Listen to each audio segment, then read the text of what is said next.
बचपन में जब स्कूल के अंदर पढ़ा करते थे, शायद 6 या 7th क्लास में होऊंगा, मैंने देखा सामने से अडवाणी जी का जीप के ऊपर शोभा यात्रा निकाल रहे थे। जब से वो जो शौक चढ़ा स्कूल बंक करके पॉलिटिकल रैलियों में जाना, हमें भी किसी दिन अडवाणी जी जैसा नेता बनना है। मैं जब निगम पार्षद बना तो मेरे को जो सबसे ज्यादा पीड़ा महसूस हुई वो जब इलाके में एरिया में घूमने के बाद कि हमारे कुछ सालों के अंदर दरियागंज में बहुत ज्यादा पलायन हुआ है, बहुत ज्यादा कमर्शलाइजेशन बहुत ज्यादा हो गया है, पार्किंग की बहुत बड़ी समस्या हो गई है। आने वाले 5 सालों के अंदर दिल्ली देश के लिए मॉडल बनने वाली है जी। कोविड ने बताया कि भगवान महावीर जो कहते थे कि पियो छान के पानी, मीठी होगी वाणी। आज कांग्रेस के अध्यक्ष राहुल गांधी वो आज तक भारत जोड़ो यात्रा चालू। आपने जो क्वेश्चन किया है बड़ा हास्यास्पद है। वो जो सरकारें देश तोड़ो के काम के ऊपर काम करती रही हैं, गरीबी हटाओ नहीं, गरीबों को हटाओ के ऊपर काम करती रही। नमस्कार दोस्तों, आज हमारे इस पॉडकास्ट में खास मेहमान हैं जो न केवल दिल्ली के लिए बल्कि जन जन के लिए अग्रेसिव रहते हैं और हर हमेशा सेवा भाव से जुड़े रहते हैं। हमारे साथ है मनोज कुमार जैन जी, भाजपा के हमारे इस पॉडकास्ट में आज कुछ खास होने वाला है दोस्तों। इस चैनल को जरूर सब्सक्राइब करें, लाइक करें, ताकि हम आपको अच्छे लोगों की पॉडकास्ट आप तक पहुंचा। आपका इस पॉडकास्ट में नमस्ते संजीव जी, आपका बहुत बहुत धन्यवाद कि आप समय निकाल के आज आए और पॉडकास्ट के थ्रू मेरी आवाज और अपनी आवाज जनता तक पहुंचाने का प्रयास कर रहे हैं। जी जैसा वैसे तो आप किसी पहचान के मोहताज नहीं है, लेकिन जब आप ये मनोनीत पार्षद, जब आपको ये एक मौका मिला तो कैसा लगा आपको, कैसा फील? बाल्यकाल से ही स्वयंसेवक और भारतीय जनता पार्टी के साथ जुड़ाव रहा। 2003 में मिंटो रोड विधानसभा से पार्टी ने मुझे चुनाव लड़ने का भी अवसर दिया, मगर किन्हीं कारणों से मैं वो चुनाव नहीं जीत पाया। और अनेकों वर्षों से पार्टी की सेवा, समाज की सेवा, क्षेत्र की सेवा में लगे रहने के कारण अभी जब दिल्ली के अंदर माननीय उपराज्यपाल साहब ने 10 निगम पार्षदों का चयन करना था जिनको मनोनीत बनाना था, उसमें सौभाग्य से मुझे भी वो अवसर मिला और उनके उस अवसर से मैं आज दिल्ली नगर निगम के अंदर उन 10 पार्षदों में से एक हूं जिनको उपराज्यपाल साहब ने मनोनीत किया। आप एक समाज सेवा की भाव को भी लेके चलते हैं। कई बार जो है आप मतलब लोगों के बीच में देखे गए कि भाई किसी को भी कोई तकलीफ होता है तो सबसे आगे आते हैं। वैसे जिस ढंग से आप सबसे बड़ा पुण्य और कार्य करते हो, आपको राजनीति में आने की प्रेरणा कैसे मिली? बचपन से ही समाज सेवा का संस्कार परिवार से मिला। जनता की समस्याएं नजदीकी से देखने का अवसर मिला और ऐसा सोचा कि ये जो समस्याएं हैं उनको हल कराने के अंदर हमें भी अपना योगदान देना चाहिए। और भाजपा की विचारधारा और राष्ट्रीय सेवा का सुअवसर सबसे प्रेरणा वाला बना और मैं उस राह पे आगे चल दिया। उस अवसर को जो है आपने भुनाया हो। जी। और आज राजनीतिक क्षेत्र में बचपन में जब स्कूल के अंदर पढ़ा करते थे, शायद 6 या 7th क्लास में होऊंगा मैं जी, और मैंने देखा सामने से अडवाणी जी का जीप के ऊपर सवार होके वो शोभा यात्रा निकाल रहे थे, अपनी लोकसभा का चुनाव लड़ रहे थे, वो तो मन में हुआ क्यों ना हम भी इसमें सहभागी बने। और जब से वो जो शौक चढ़ा स्कूल बंक करके पॉलिटिकल रैलियों में जाना और लाउड स्पीकर के ऊपर अनाउंसमेंट करना उनके समर्थन में, बाल्यकाल से ही वो जुड़ा हुआ था लेके जो है कि हमें भी किसी दिन अडवाणी जी जैसा नेता बनना है। वो जो जाने जाते हैं, वो राम मंदिर और इन सब चीजों को लेकर, धर्म के कार्य में लेके जो जाने जाते हैं आगे, वो खैर युगों युगों तक नाम रहेगा। तो जैन साहब भी कहीं ना कहीं उस पद पर चल चुके हैं और आगे बढ़ रहे हैं। प्रयास है जी, प्रयास है। मैं कहता मोदी जी ने भी कहा है सबका साथ सबका विकास, और वो सच्चाई है कि सबके साथ चलोगे और सबको साथ लेके चलोगे, आपका तो विकास होगा ही होगा, समाज का भी और पार्टी का भी, दोनों का विकास होगा। निगम पार्षद बनने के बाद सबसे बड़ी उपलब्धि इस समय तक क्या है? देखिए, मनोनीत निगम पार्षद बनने के बाद कुछ महीने तो मुझे चीजों को समझने में लगा कि डिपार्टमेंट से कैसे काम लिया जा सकता है या जनता की समस्याओं का कैसे समाधान किया जा सकता है। और अनेकों मुद्दे मैंने समय समय के ऊपर जो है कॉर्पोरेशन के अंदर उठाए और उनके अंदर सफलता भी पाई। अभी कुछ सालों से मैं कमिश्नर साहब से भी और पूर्व में जो मेयर रहे हैं उनसे भी मैंने निवेदन किया कि जब पार्षदों को फंड मिलता है एरिया डेवलपमेंट के लिए तो मनोनीत पार्षदों को भी मिलना चाहिए, क्योंकि एक आम जनता जब आपके पास आती है तो वो आपको पार्षद समझ के आपके पास आती है, उसे नहीं पता कि आपकी ताकतें कितनी है। उसकी समझ में तो आपके पास भी उतनी ताकत है जितनी एक चुने हुए पार्षद के पास होती है। तो बहुत बड़ी समस्या, उम्मीद लेके आते, अगर हम उनकी मदद नहीं कर पाते थे वो तो निराश होते थे, हमें भी निराशा होती। मैंने अनेकों बार पत्र लिखा, मगर हाल ही में जब दिल्ली के अंदर एमसीडी में भी भाजपा की सरकार आई तो हमारे मेयर साहब ने भी उस तरफ ध्यान दिया, हमारी standing committee chairman Shrimati Satya Sharma ji ने भी उस तरफ ध्यान दिया, दिल्ली प्रदेश भाजपा अध्यक्ष जी ने भी उसमें ध्यान दिया और हमारे सदन के नेता प्रवेश वाही जी ने भी उस तरफ ध्यान दिया और हमारी समस्या को गंभीरता से लेते हुए अभी पिछले महीने की मीटिंग के अंदर उन्होंने पास किया कि मनोनीत पार्षद को भी फंड अब मिला करेगा लेके। और एक बड़ी बात उन्होंने जो उसके अंदर कही कि मनोनीत पार्षद एमसीडी की जुरिडिक्शन के अंदर अपने पैसे को कहीं भी खर्च कर सकता है, कोई पर्टिकुलर एरिया नहीं है, पूरी एमसीडी की जो जुरिडिक्शन है उसके अंदर आप कहीं भी कोई भी डेवलपमेंट का काम कराना चाहते हैं तो वो आप करा सकते हैं। जैसा आपने कोई मतलब जैसे आप क्षेत्र में रहते हैं या कुछ और पार्क हो या इस तरह की कुछ आपने कहीं पे? देखिए, मैं जब निगम पार्षद बना तो मेरे को जो सबसे ज्यादा पीड़ा महसूस हुई वो जब इलाके में एरिया में घूमने के बाद कि हमारे जो शौचालय बने हुए हैं एमसीडी उनकी बहुत ज्यादा दुर्दशा है। खास करके पुरुषों को तो बहुत सारी सुविधाएं हैं, कहीं भी यूरिनल को इस्तेमाल में ले लेते हैं, चाहे वो गलत करते हैं वो, मगर महिलाओं के लिए बहुत बड़ी समस्या, बहुत बड़ी। तो मैंने अभी हाल ही में जब हम सत्ता में आए मैंने मेरे क्वेश्चन को उठाया है लेके, और अभी जब मुझे फंड मिला तो मैंने कई सारे यूरिनल्स के लिए फंड दिया है कि उसको रिपेयर करके वहां पे नया ठीक करके वहां पे लाइट की व्यवस्था, वहां पे एग्जॉस्ट की व्यवस्था और वहां पे दरवाजे की व्यवस्था की जा सके, जिससे कि हमारी बहन बेटियां माँ जो भी वहां पे जाती हैं उसको इस्तेमाल करने उनको कोई असुविधा ना। जैन साहब आते ही ये सब कार्य जो होता है मानवता, मानव धर्म को जब जोड़ता है तो वो कहीं ना कहीं अग्रसित दिखते हैं। इसके अलावा जो उपलब्धि है आपकी, कोई पार्क वगैरह क्यों कई बार बच्चों को खेलने के लिए पार्क वगैरह भी बड़े शांतिवन राजघाट के अपोजिट में बेला ग्राउंड एक पार्क हुआ करता था और उस पार्क की बहुत ही ज्यादा दुर्दशा थी।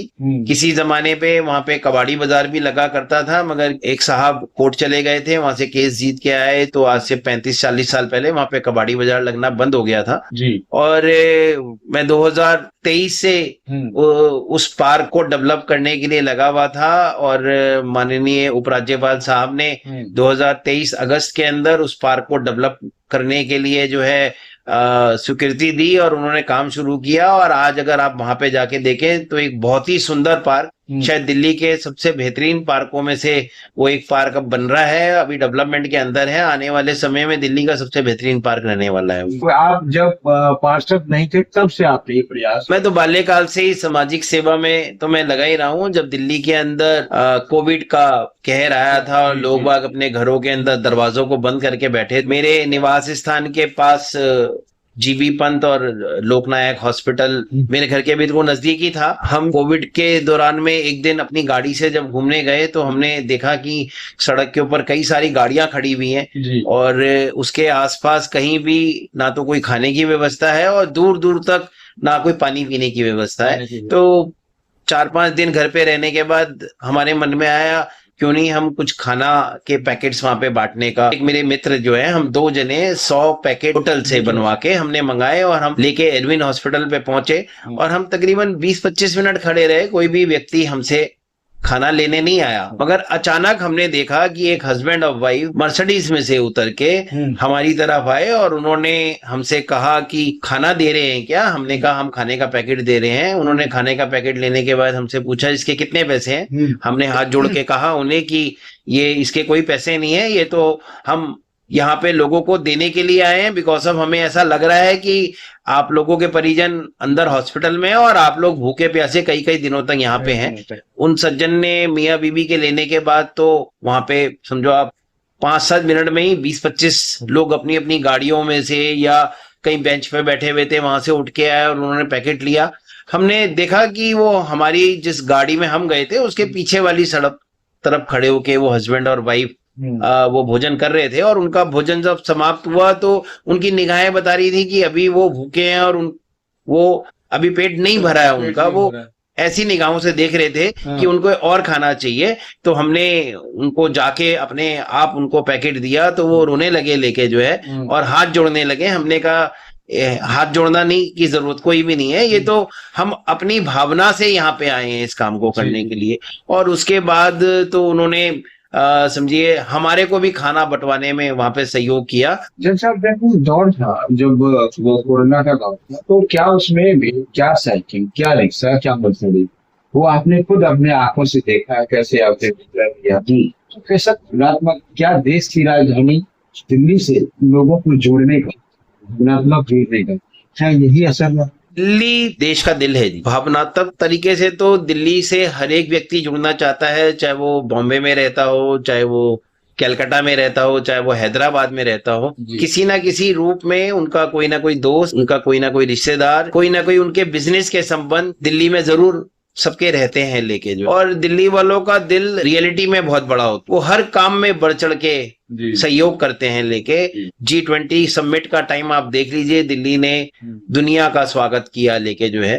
और मोदी जी ने जो जलवा उस समय G20 में दिल्ली नहीं, देश ही नहीं, पूरी दुनिया को दिखाया, वो एक अपने में चमत्कार था। अच्छा, बात करते हैं जैसा अगर देश की राजधानी दिल्ली में दरियागंज को लेते हैं, दरियागंज एक कमर्शियलाइज्ड एरिया है, यहाँ वो लोग दो तीन लोगों का ऑफिस में बैठते हैं। अगर हम आपसे कि भाई अगर दरियागंज में आपको कुछ किसी समस्या का हल करना, कौन सी समस्या ऐसी होगी जिसको आप देखिए, दरियागंज बाई बर्थ मेरा बाल्यकाल से ही मेरा जुड़ाव यहाँ से रहा है। यहीं पे मैं पढ़ा हूँ, यहीं पे मैं बड़ा हुआ हूँ, यहीं की गलियों के अंदर खेला कूदा करते थे हम लेके। ऐतिहासिक जगह है। महात्मा गांधी जी भी दरियागंज के अंदर अंसारी जी की कोठी के अंदर रहे हैं लेके जो है। और राजघाट हमारे बिल्कुल सामने ही है, लाल किला भी हमारे बिल्कुल बराबर में ही है लेके। और एक जमाने में बड़े बड़े उद्योगपतियों के घराने दरियागंज में हुआ करते हैं। कुछ सालों के अंदर दरियागंज में बहुत ज्यादा पलायन हुआ है, बहुत ज्यादा कमर्शलाइजेशन बहुत ज्यादा हो गया है। पार्किंग की बहुत बड़ी समस्या हो गई है। दरियागंज के अंदर एक MCD का कम्युनिटी सेंटर है। भगवान महावीर को आज से 50 साल पहले वो उनके नाम के ऊपर समर्पित किया गया। अभी हाल ही में मैंने मेयर साहब राजा इकबाल सिंह जी को जब मुलाकात करी, मैंने उनको भी और हमारी standing committee chairman Satya Sharma ji को भी और हमारे सांसद हर्ष मल्होत्रा जी को भी मैंने निवेदन किया कि दरियागंज में कमर्शलाइजेशन होने की वजह से पार्किंग की बहुत बड़ी समस्या है। चांदनी चौक वाले, चावड़ी बाजार वाले, जामा मस्जिद वाले भी अपनी गाड़ियां दरियागंज में खड़ी कर देते हैं। और महावीर वाटिका एक बहुत बड़ी स्पेस है, यहाँ पे मल्टी स्टोरी एक पार्किंग आप बना दें तो उससे दो पर्पस हल हो जाएंगे। एक तो भगवान महावीर के बने हुए नाम के ऊपर स्थान के अंदर वो गतिविधियां बंद हो जाएंगी जो नियमों का उल्लंघन करती हैं। नंबर 2, जो पार्किंग की घनघोर समस्या है दरियागंज के लिए, उसका एक बहुत बड़ा समाधान का रास्ता खुल जाएगा लेके कि हम वहां पे कई सौ गाड़ियां खड़ी हो सकती हैं। तो अगर वो पार्किंग, उन्होंने मुझे कहा है इसके ऊपर हम सर्वे लेके और प्रयास करेंगे कि आपकी बातों को माना जाए और वहां पे मल्टी स्टोरी पार्किंग बनाई जाए। तो आपने जो एक ठोस मुद्दा उठाया पार्किंग में, ट्रैफिक, और इसमें आपके पास ऐसा क्या सोल्यूशन है जिससे कि ट्रैफिक भी बहुत आसान हो जाए? देखिए, हमें सरकार के साथ सहयोगी और सहभागी बनना पड़ेगा। तो क्या दिल्ली में गाड़ियां कम हुई?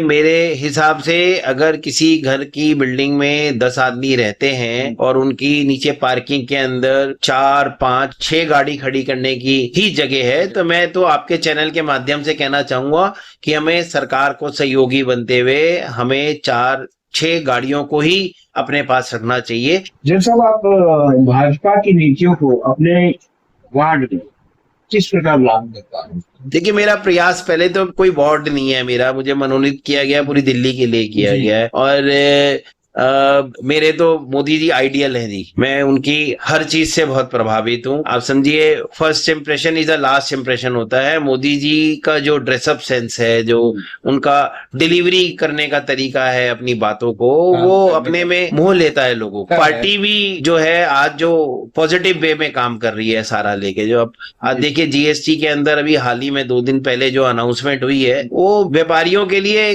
तो एक बहुत अच्छा है ही, आम जनता के लिए उससे बहुत ज्यादा आपको रिलीफ मिलने वाली है। आने वाले समय में त्योहारों का सीजन शुरू हो रहा है लेकिन, और उन त्योहारों के अंदर लोग बाग गाड़ियां भी खरीदते हैं, टीवी भी खरीदते हैं, स्कूटर भी खरीदते हैं, लोगों को देने के लिए गिफ्ट भी खरीदते हैं, मिठाई भी खरीदते हैं, नमकीन भी खरीदते हैं, और उन सबके ऊपर जो गवर्नमेंट ने टैक्स की रिलैक्सेशन दी है वो अपने में बहुत अच्छी है, और इससे हमारा हमारी जो जीडीपी भी है वो भी ऊपर जाने वाली है। लेकिन जो मोदी जी का सपना है कि हम तीसरे नंबर पे आएंगे, मुझे तो ऐसा लगता है मोदी जी के कार्यकाल के अंदर हम, हो सकता है बड़ी बात नहीं, हम दूसरे नंबर पर ही पहुंच जाए। जैन साहब, आने वाले 5 वर्षों में दिल्ली को किस रूप में, आने वाले 5 सालों के अंदर दिल्ली देश के लिए मॉडल बनने वाली है जी। जिस तरह से एमसीडी, जिस तरह से एनडीएमसी, जिस तरह से दिल्ली सरकार वो केंद्र सरकार से पूरा सहयोग मिल रहा है, तो वो दिन दूर नहीं कि पूरे देश भर के अंदर के लोगों के लिए एक दिल्ली एक मॉडल बनके, एक एग्जाम्पल बनके, चाहे वो स्वच्छता के बारे में हो, चाहे वो पार्कों की सुंदरता के बारे में हो, चाहे वो एजुकेशन के बारे में हो। आज ही दिल्ली की मुख्यमंत्री साहिबा ने जो अनाउंसमेंट करी है डबल डेकर बस की, जो है 35 साल से भी ऊपर हो गए हैं वो डबल डेकर बस। जब हम छोटे हुआ करते थे तो हम अक्सर डबल डेकर बस में ऊपर वाली मंजिल में बैठ के जाया करते थे और देखने के नजारे ही और होते थे। तो दिल्ली को एक टूरिज्म सिटी की तरह भी जो मोदी जी भी और दिल्ली सरकार भी और एमसीडी भी डेवलप करना चाहते हैं, ये आने वाला समय बताएगा कि दिल्ली पूरे देश के अंदर एक बहुत ही सुंदर और बहुत ही स्वच्छ सिटी होने वाली है। राजनीति में आने के बाद जैन धर्म के शिक्षा पर क्या असर? कोविड ने बताया कि भगवान महावीर जो कहते थे कि पियो छान के पानी, मीठी होगी वाणी। उन्होंने कहा कि हमें बात करते समय अपने मुंह पे, अपने नाक के ऊपर जो है कुछ ढक देना चाहिए लेके, और कोविड के अंदर वो सारी चीजें हुई।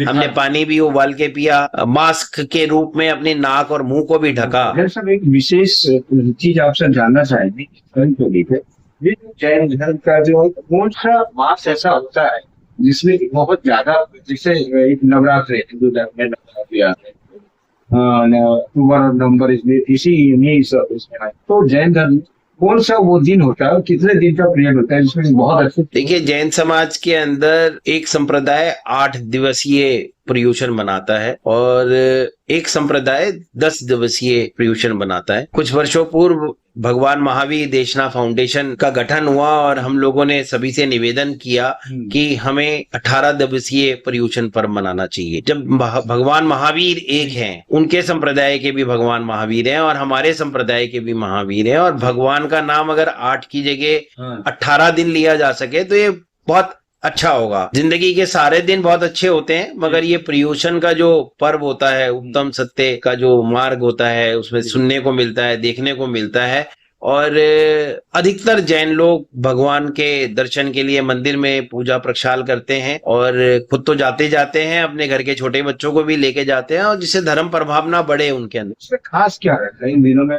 जैसे अभी आप 8 से 10 18 कर दिया आपने, अब 18 दिन का पीरियड। भगवान महावीर के उपदेशों में शुरू से कहा गया है कि हमें सूर्यास्त से पूर्व खाना खाना चाहिए, और माननीय प्रधानमंत्री नरेंद्र मोदी जी ने भी इस बात के ऊपर कई बार उल्लेख किया है कि दिन से खाना खाना चाहिए लेके जो है। इन जो 18 दिन के जो पर्व होते हैं, इनके अंदर हमारे बहुत सारे लोग हैं वो उपवास भी रखते हैं। इन दिनों में इतने कठिन उपवास रखते हैं कि वो 8-8 दिन, 9-9 दिन या 10-10 दिन निर्जल उपवास रख लेते हैं लेके। हर धर्म के अंदर जो है त्याग को बताया गया है लेके, मगर जैन धर्म की जो त्याग और तपस्या है उसके लिए बारे में तो जितना बोले उतना कम है। क्या आपको लगता है जैन धर्म अपग्रह और सादगी का संदेश आज के शहरी जीवन में लागू हो सकता है? देखिए, जो हमारे परिवारों में बड़े बुजुर्ग लोग हैं वो तो सूर्यास्त के बाद नहीं खाते, मगर आज की नई जनरेशन के साथ बहुत सारी रिस्ट्रिक्शंस होती हैं। कहीं ऑफिस दूर है, कहीं दिल्ली से बाहर व्यापार के लिए गया हुआ है, मगर मेरा मानना है कि लगभग सारे लोग प्रयास करते हैं कि इन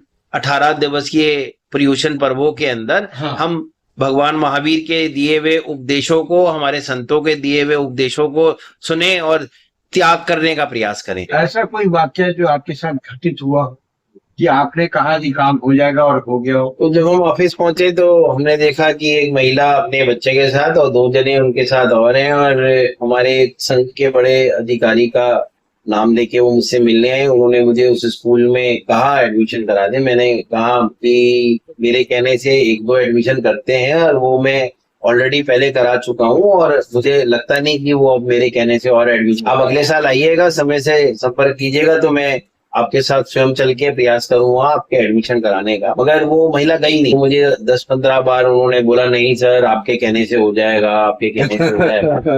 उन्होंने मुझे कहा, जिन्होंने मुझे भेजा है उन्होंने कहा अगर मनोज जी अपना विजिटिंग कार्ड भी दे देंगे और मैं स्कूल लेके जाऊंगी तो एडमिशन हो जाएगा। तो मैंने उनके तुरंत कहते हैं मेरी जेब से मेरा विजिटिंग कार्ड निकाला और उनके हाथ में दिया और वो स्कूल चली गई। 1.5-2 घंटे बाद वो महिला मिठाई का डब्बा लेके मेरे ऑफिस में जब पहुंची लेके, बड़ा अचंबा सा हुआ मेरे विजिटिंग कार्ड लेके गए और एडमिशन हो गया। मैंने उनसे हाथ जोड़ के कहा कि मैं डब्बा तो नहीं लूंगा, हाँ मैं आपकी इस खुशी में मैं आपके साथ हूँ। और मैंने उसमें से एक पीस बर्फी का उठाया और मैंने खाया और उनको बधाई दी। मैंने कहा आपका विश्वास में आपका वो एडमिशन करा। अगले दिन वो मेरे रिश्तेदार का फोन आया कि दी हम अभी अभी स्कूल से आए हैं और प्रिंसिपल ने तो हमें मना कर दिया कि एडमिशन नहीं हो सकता। मैंने कहा वो तो मेरी खुद बात हुई थी, कैसे मना कर देंगे। लेके मैं कहा तू मेरे पास आ, मैं चलता हूँ स्कूल में साथ में। मैं स्कूल गया लेके, तो उन्होंने मैडम ने मुझे कहा जैन साहब आपने कल कहा था कि भेज रहे हैं, तो आपका एक महिला विजिटिंग कार्ड लेके आई, हमने तो एडमिशन उनका कर दिया, ये तो कल आई नहीं है, ये तो अभी सवेरे आके कह रहे हैं लेके जो है सवेरे आके। मुझे बड़ी हंसी आई लेके। मैंने कहा एक पुरानी कहावत है दाने दाने पे लिखा होता है खाने वाले का नाम, तो एडमिशन तो इनके बच्चे के नाम पे लिखा था और हो गया भी इन्हीं के भाग्य से और इन्हीं के सहयोग से इनके बच्चे का एडमिशन। यानी लोग सच कहते हैं कि अगर जैन साहब विजिटिंग कार्ड दे देंगे तो काम हो जाएगा। आपको लगता है इस मुख्य धारा में आज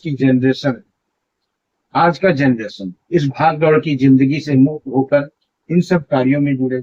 संयम और सेवा युवाओं का सबसे बड़ा मार्गदर्शन है। राजनीति को सेवा मानकर सहयोगी रूप के अंदर करना चाहिए। आगे आप सत्य और नैतिकता के साथ आगे बढ़ना युवाओं के लिए प्राथमिकता होगी। जब युवा आगे बढ़ेगा दिल्ली आगे बढ़ेगी, जब दिल्ली आगे बढ़ेगी तो देश आगे बढ़ेगा। जिस हिसाब से मोदी जी के आइडियोलॉजी पे रहते हैं शायद कहीं ना कहीं दूरदृष्टि दिख। मैं जो व्यापार करता हूँ उसमें देश से भी पिछले 20-22 साल से मैं काम कर रहा हूँ। 2003 से मेरा रेगुलर विदेशों के अंदर जाना रहता है व्यापार के काम से, अपने प्रोफेशनल के काम से। वो है हम एग्जीबिशंस में स्टॉल के ऊपर जाया करते थे। इंडियन या हिंदू होने के वजह से जो वहाँ के व्यापारी वर्ग थे वो हमको बहुत देर बाद मिलते थे। पहले जो और देशों से लोग आए हुए उन लोगों से मिलते थे। हम किसी सैंपल को पसंद करते थे तो वो से कहते थे कि इसकी कीमत अभी आप डिपॉजिट करा दो, जब आप पहला ऑर्डर दोगे तब हम इसकी कीमत आपको घटा देंगे। फिर उनसे कहते थे इस सैंपल को इंडिया भेज दो, तो वो कहते थे आप इसके कोरियर के पैसे दे दो या अपना कोई कोरियर का अकाउंट नंबर दे दो, DHL का या TNT का या किसी और कंपनी का हो, तो हम ये पार्सल आपको भेज देते हैं। 2014 के बाद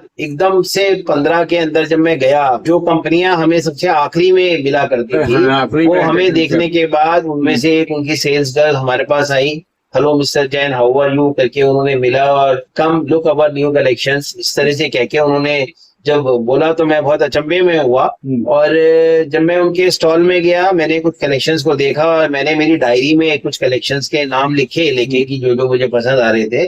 और मैंने उन्हें कहा ठीक है मैं इंडिया पहुंच के आप मुझे इनकी PDFs भेज दीजिएगा, मैं इंडिया पहुंच के इस बारे में सोचूंगा और मैं आपको बताऊंगा। उसके बाद 10-12 दिन बाद जब मैं हिंदुस्तान वापस आया तो मैंने देखा वो सारे सैंपल्स जो मैं वहां पे पसंद कर रहा था वो मेरे ऑफिस में ऑलरेडी वो अपने एक्सपेंस के ऊपर कोरियर कर चुके थे। चला आप समझिए 1 साल के अंदर इतना ज्यादा परिवर्तन आया कि उन्हें लगा कि हिंदुस्तान दुनिया में उभरता हुआ देश है, अगर हम इनके साथ कॉपरेट करेंगे तो हमारा बिजनेस भी बढ़ेगा। तो मुझे बड़ा अचंभा हुआ लेके कि वो मोदी सरकार के अंदर उनका फेथ। पहले हमारे देश के प्रधानमंत्री किसी देश की कॉन्फ्रेंस के अंदर जाया करते थे तो हमारे देश के प्रधानमंत्री पीछे की किसी पंक्ति में कोने में खड़े हो जाते थे, मौका मिलता था तो किसी से हाथ मिला लेते थे। मगर आज हमारे देश के प्रधानमंत्री से जब वो हॉल में घुसते हैं तो पूरा का पूरा ऑडिटोरियम तालियों की गुंजान से और मोदी के जयकारे से गूंज चुका होता है। और हर देश का राष्ट्रपति हो या प्रधानमंत्री हो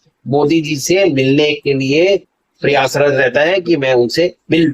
दिल्ली की यहाँ बात तो की, देश की राजधानी दिल्ली है, दिल्ली की बहुत सारी बात, लेकिन अगर हम देश की बात करते हैं आज मोदी जी देश के प्रधानमंत्री। लेकिन पीछे कई सालों से 70-75 साल के लगभग लगभग कांग्रेस ने भी राज किया। आज कांग्रेस के जो अध्यक्ष हैं, राहुल गांधी, जो वो आज तक भारत जोड़ो यात्रा चालू की। भारत जोड़ो की यात्रा आपने जो क्वेश्चन किया है बड़ा हास्यपद है। वो जो सरकारें 70 सालों में देश तोड़ो के काम के ऊपर काम करती रही हैं, गरीबी हटाओ नहीं गरीबों को हटाओ के ऊपर काम करती रही हैं, पॉजिटिव थिंकिंग में काम नहीं करा जिन्होंने कभी भी जो है, वो आज जब भारत जोड़ो यात्रा निकालते हैं तो उस समय बहुत हंसी आती है। 70 साल जब आप देश में राज करके चुके, उस समय तो आप सो रहे थे। अचानक जब मोदी जी ने देश को जगाया और देश को नई राह दिखाई तो आप लोग आज जाग रहे हैं लेके। देश में अनेकों प्रधानमंत्री इतने सालों के अंदर आए हैं, कईयों ने बहुत अच्छे काम किए हैं, मगर उनकी सोच सिर्फ वर्तमान में काम करने की और वर्तमान के लिए काम करने की रही है।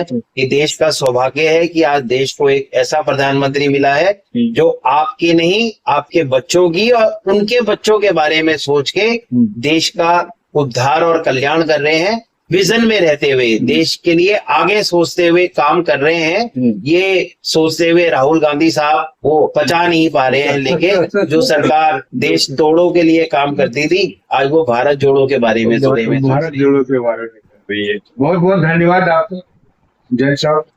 हम अगले शूट पे फिर कभी ऐसा कुछ चर्चा बनाएंगे जरूर, जो दिल्ली वासी को, खास करके दिल्ली के लिए। जैन साहब ने बहुत अच्छे काम किया, बहुत काम किया। आप चाहे ट्रैफिक की बात करें, चाहे पार्किंग की बात करें या शौचालय की बात करें, जैन साहब हमेशा लगे रहते हैं क्योंकि ये सामाजिक वर्क है, ज्यादातर सामाजिक वर्क। तो इस एपिसोड को देखिए, धन्यवाद। इस चैनल को सब्सक्राइब करके लाइक। मैं आपके साथ